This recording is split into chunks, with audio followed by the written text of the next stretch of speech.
Pues, Aza, comenzamos, ¿no? Vamos a comenzar primero el concepto. Podemos comenzar, ¿no? Por el concepto que acabas de decir antes, ¿no? El envolvimiento vertical, ¿no? Que tiene que ver un Mm. poco con el concepto que vamos a empezar a hablar aquí del asalto aéreo, ¿no? Es decir, se puede hacer con el paracaidistas, ¿no? Se puede hacer también con planeadores o cuando aparece el helicóptero ya a un nivel operativo interesante, se puede hacer con helicópteros. Es decir, básicamente todo lo que vamos a ver hoy es un desarrollo del concepto del envolvimiento vertical, ¿no? Correcto. El envolvimiento vertical es un concepto bastante intuitivo y básicamente lo que implica es que en el campo de batalla hay varios ejes. Está el ancho y está la profundidad del campo de batalla. Y generalmente cuando tú tratas de envolver a una unidad enemiga o, por ejemplo, en el contexto de la guerra móvil, intentas avanzar por el campo de batalla mediante grandes crochets, como se suele decir. Muchas veces lo que es más a nivel táctico, ah, se estaba estudiando la posibilidad de poder envolver a la unidad enemiga, cortándole directamente la retaguardia sin necesidad de tener que andar dando la vuelta con uno de tus flancos alrededor de todo el enemigo, porque en el tiempo que tú tardas en cerrar una bolsa al enemigo, el enemigo puede escapar Ujú. del campo de batalla. Entonces el envolvimiento vertical te puede permitir un montón de cosas en el campo de batalla, no solamente rodear a una fuerza enemiga, sino también dispersar la defensa de un enemigo, o por ejemplo cortarle los refuerzos, o por ejemplo cuando el enemigo está retrocediendo, que unidades que no hayan sido detectadas te empiezan a generar emboscadas en retirada para ralentizarte la retirada y ponerte más a huevo de las unidades aliadas que están avanzando. Es un concepto bastante versátil. Y claro, para ello necesitas un vector de transporte aéreo. Y el vector de transporte aéreo por antonomasia era el que más desarrollado estaba por aquel entonces, que era el avión. Sí, sí. Y de ahí surgen las tropas aerotransportadas, que su función es esa, es el envolvimiento vertical en el campo de batalla, también el puente aéreo, que es otra cosa que no tiene nada que ver. Eh, pero mira, como he hecho la mayor parte de la gente que nos está escuchando ahora, seguro que están más familiarizadas con el tema de Ucrania. Os pongo, por ejemplo, el caso seguro que todos os acordéis del aeropuerto de Antonov durante las primeras fases del conflicto, Ujú. que esto lo conoce todo el mundo. Por ejemplo, ahí los rusos lo que intentaron hacer es precisamente, se enviaron una fuerza helitransportada explotando la movilidad que no puede tener una fuerza convencional como un BTG para llegar hasta el aeropuerto de Antonov, tomar al enemigo por sorpresa y establecer una cabeza de un puente aéreo para que empezaran a venir aviones pesados rusos y empezar a desembarcar una gran cantidad de tropas ligeras en Kiev para tomarla.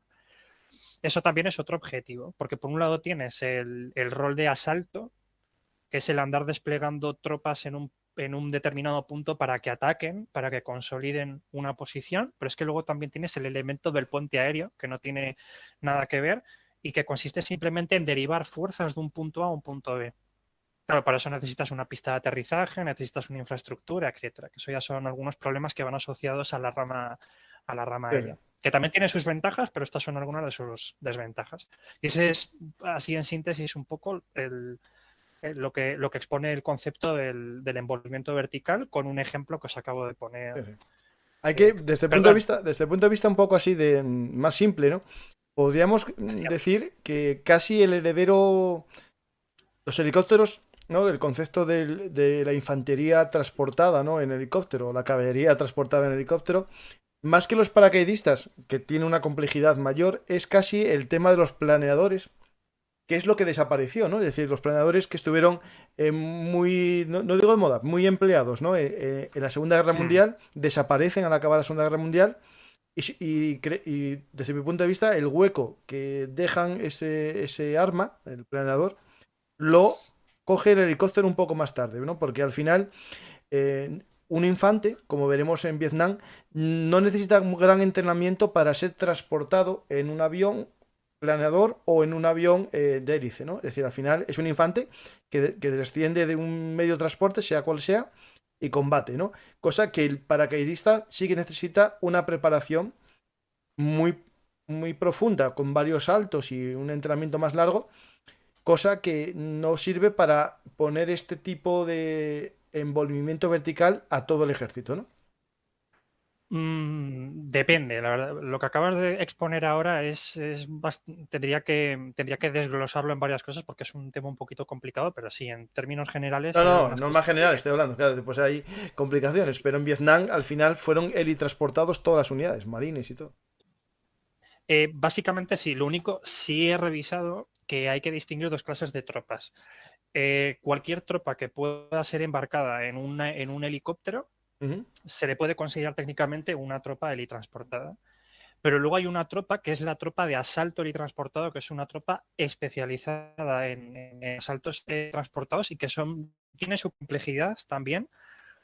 Y digamos que son como dos diferencias entre tropas. Es como la diferencia que hay, por ejemplo, entre la tropa motorizada y la tropa mecanizada en un ejército. sí, sí. Sabéis que la tropa motorizada es pues, una tropa que va montada en un vehículo, como si fuera un taxi, para cruzar el campo de batalla y seguirle el paso al resto de las unidades en el campo de batalla, es a las unidades de infantería mecanizada, que son las que se especializan en el combate, en embarcar y desembarcar de una unidad y combatir en ella o con ella de manera orgánica en el campo de batalla. Pues esto es igual, es como que puedes llevar a soldados dentro de un helicóptero que no sean tropas orgánicas, que sí sean tropas helitransportadas, pero que no sean tropas especializadas en asaltos helitransportados.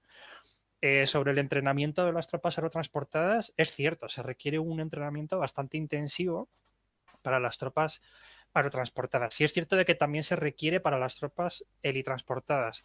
Y también es cierto que el curso o los cursos especializados para tropas helitransportadas, especialmente después de la guerra de Vietnam, con el surgimiento de los regimientos especiales de asalto, como por ejemplo el SOAR, Ujú. que de hecho también participó en la guerra del Vietnam, requieren un nivel de entrenamiento superior. Digamos que sería como las fuerzas especiales dentro de las fuerzas Sí, helitransportadas. sí, lógico. Entonces ahí vemos como tres ramas. Por un lado, fuerzas especiales, por otro lado, tropas de combate y luego simplemente tropas que pueden montar o no en función de la misión. Y Y aquí es cuando surge, ¿no? El eterno dilema, ¿no? ¿Qué es la caballería, ¿no? La caballería, eh, alguien dirá, no, caballería es que va a caballo, no, pues eso ya está anticuado ya en el periodo de entreguerras, ¿no? Ya en los años 30 y pico ya había ese debate, ¿no? Entre la caballería a caballo y la caballería mecanizada, ¿no? O transportada. Y en los años bueno, 50 sí. no, solamente iba a decir que según el libro de Stanby sobre la anatomía de la primera división aerotransportada, que por cierto es un libro buenísimo que os lo recomiendo a todos, de un tal Stanby, que se llama eso, es Anatomy of the First Cavalry Division, o sea, Anatomía de la primera división aérea transportada a los Estados Unidos, que es buenísimo ese libro. Y él, por ejemplo, dice que la caballería se debería de dividir, por un lado, en caballería pesada y en caballería ligera. Digamos que lo que tratan de hacer las tropas transportadas es un poco beber de la doctrina de la caballería ligera de, que utilizó, por ejemplo, los Estados Unidos, por ejemplo, en las guerras indias, o por ejemplo, la que utilizó contra México en las guerras de frontera, etcétera. Y para ellos la caballería ligera se marca por lo siguiente. De hecho, esto creo que era del mayor general Harry Kinard, que fue el que dijo lo de liberarnos de la tiranía del terreno. Ujú. Y él dijo que la caballería ligera en esencia es aquella que te puede permitir cubrir grandes distancias, efectuar operaciones de búsqueda y reconocimiento, efectuar pantallas de movilidad a unidades de infantería naturalmente lentas, es decir, transportar grandes cantidades de tropas rápidamente, enviar mensajes, etcétera. Digamos que eso sería la esencia de la caballería ligera. Pero es que, claro, tenemos un problema, porque durante la Segunda Guerra Mundial eh, el concepto de caballería surge dentro de la rama acorazada. Pero claro, Claro. tenemos a la caballería acorazada y luego tenemos a la caballería aérea o la caballería transportada. Que lo del el término al fin y al cabo de caballería, tanto para la rama acorazada como para la rama para la rama de helicópteros, eh, no tiene realmente muchísimo sentido porque no están utilizando caballos, pero sí es cierto de que lo que tratan de aportar dentro de sus ejércitos es esa flexibilidad o esas capacidades que tú buscabas en ejércitos antiguos, que es moverte Ujú. rápido por el campo de batalla, acosar a las tropas, cortarle la retaguardia, que es exactamente lo que hacen las tropas helitransportadas de la del ejército de los Estados Unidos y de cualquier otro país que tenga estas unidades destacadas. Bueno. De hecho, durante la Segunda Guerra Mundial, todos hemos visto que las fuerzas aerotransportadas lo que te permitía era un poco lo que dices tú, o sea, lo de tratar de buscar el concentrar una gran masa de tropas en un punto dado. El problema que había era que, por cierto, creo que tengo una imagen que es concretamente la diapositiva, la he vuelto a hacer con el Paint, lo Ujú. siento, No, no, pues ¿vale? eso está bien. Por si acaso, me ha quedado muy chunga. Es la número 8. Ha quedado muy chunga, lo siento. Durante la Segunda Guerra Mundial, cuando tú desplegabas a tropas aerotransportadas, necesitabas una serie de requisitos para poder desplegar a esas tropas. En primer lugar, necesitabas una zona lo suficientemente amplia y despejada como para poder hacerlo, y eso era muy difícil.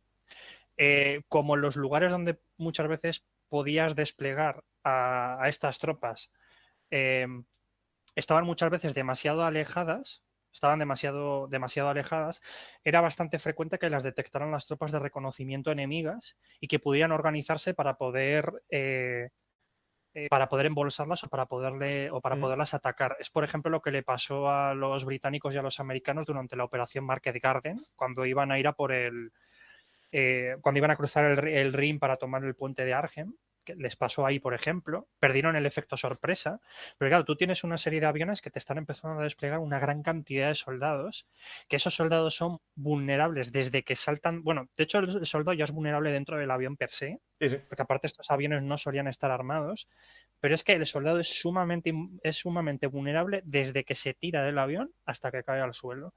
Y aparte también hay otro problema, como podemos ver en esta imagen, como todos los soldados tienen que mantener una distancia de seguridad de un soldado respecto al otro para no liarse las cuerdas, Ujú. la zona en la que comprometes el despliegue es muy amplia.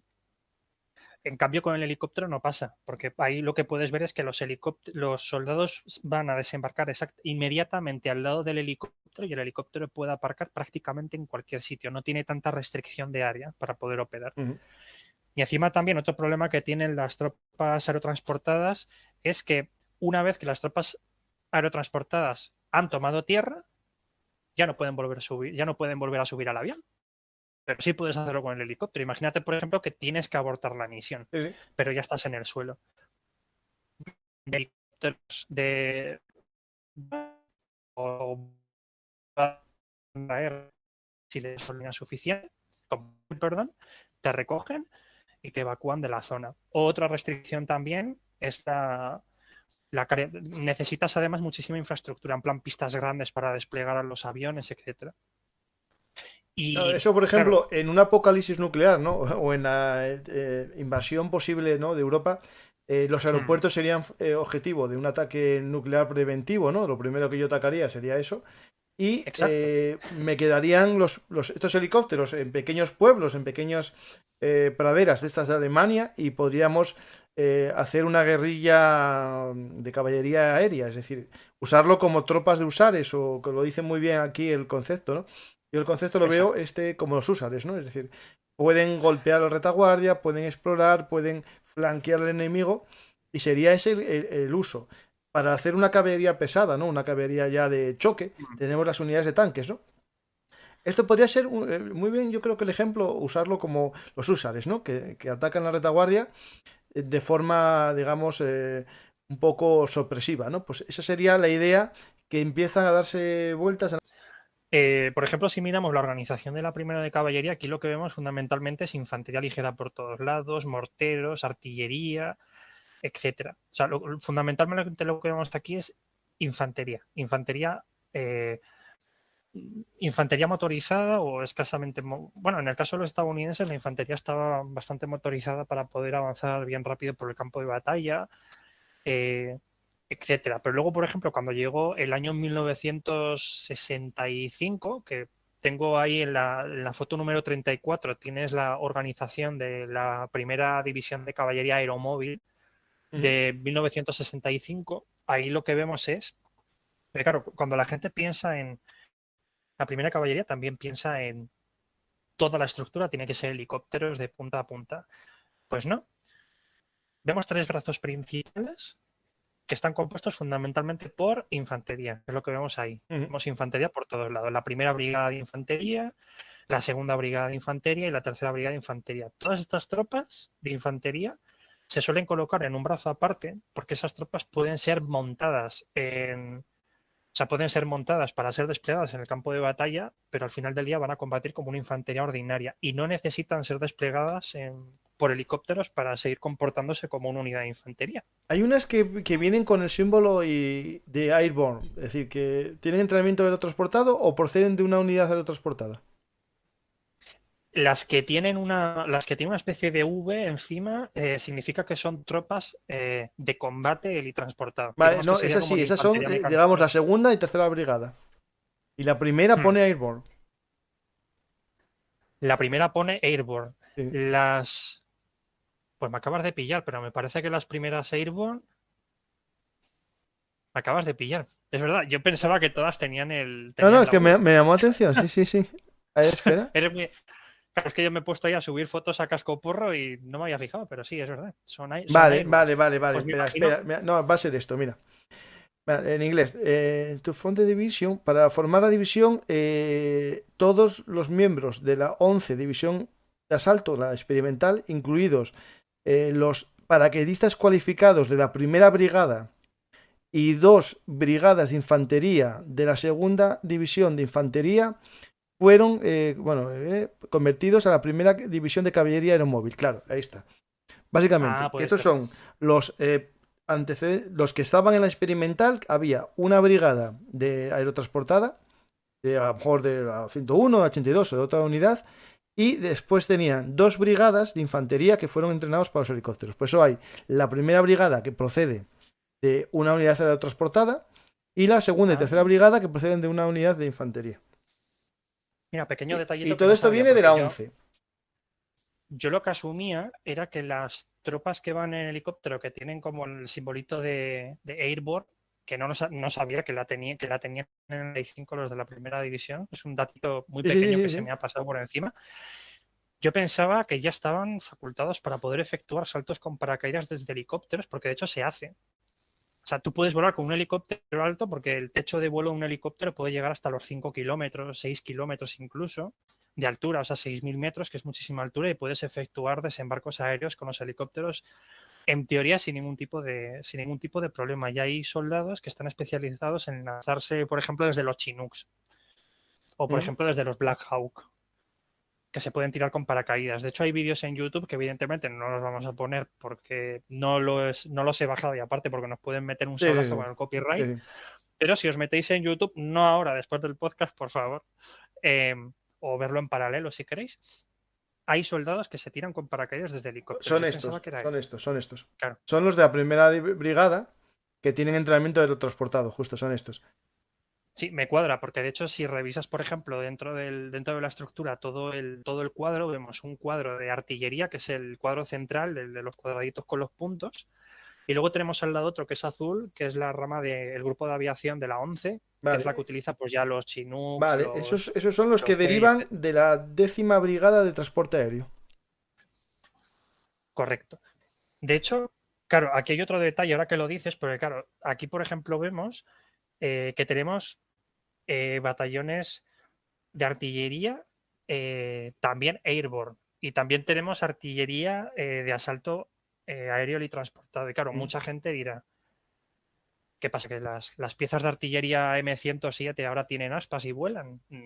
Voy a leer los datos, un poco los datos de esta unidad para que nos hagamos una idea, ¿vale?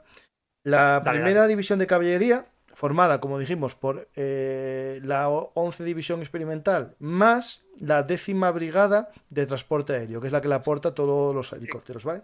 Exacto. Cierto. Básicamente tenemos 16.000 hombres, 434 helicópteros, la mayoría de ellos los WAY, ¿no? Los UH-1.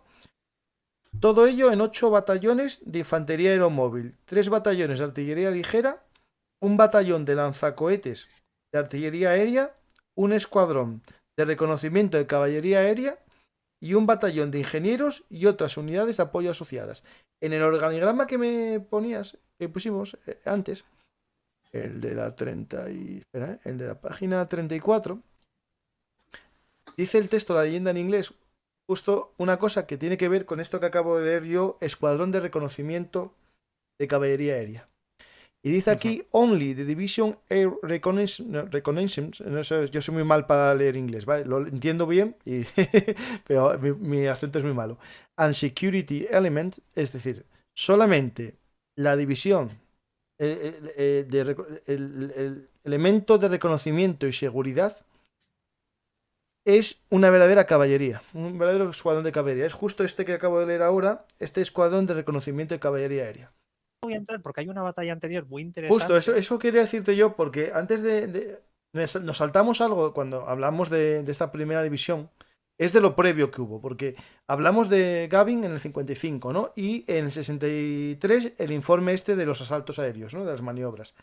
Pero Sí, antes, en el 62, hubo por lo menos, yo tengo aquí uno que te lo voy a contar, el Yuskar, un barco americano, llega con 32 helicópteros Piasecki H-21 Sauni, uno que feo que mostré antes, los, ¿no? los bananas. Eso, justo. Y 400 hombres a bordo.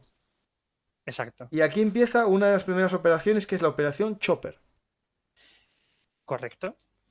Que la operación Chopper era un conjunto, bueno, está clasificada también dentro de un grupo de operaciones que hubo prácticamente desde el año 1955, en el cual Estados Unidos empezó a llevar a los advisors, a los asesores militares, y esos asesores militares, como por cuestiones políticas, los americanos todavía no se podían meter directamente en la guerra, dijeron, bueno, pues vamos a fortificar al ejército survietnamita. Mm. Y les empezaron a proporcionar de todo. Les empezaron a proporcionar helicópteros, armamento, uniformes, comida, asesoramiento militar, carros de combate, de todo. Y la operación Chopper es una de esas operaciones en las cuales los estadounidenses le empiezan a proporcionar armamento suficiente al ejército surcoreano como para que ya empiece a ser autosuficiente y pueda desenvolverse en el campo de batalla. Moraleja, la Que es la primera operación que operación dices. helitransportada no fue estadounidense, fue vietnamita del sur.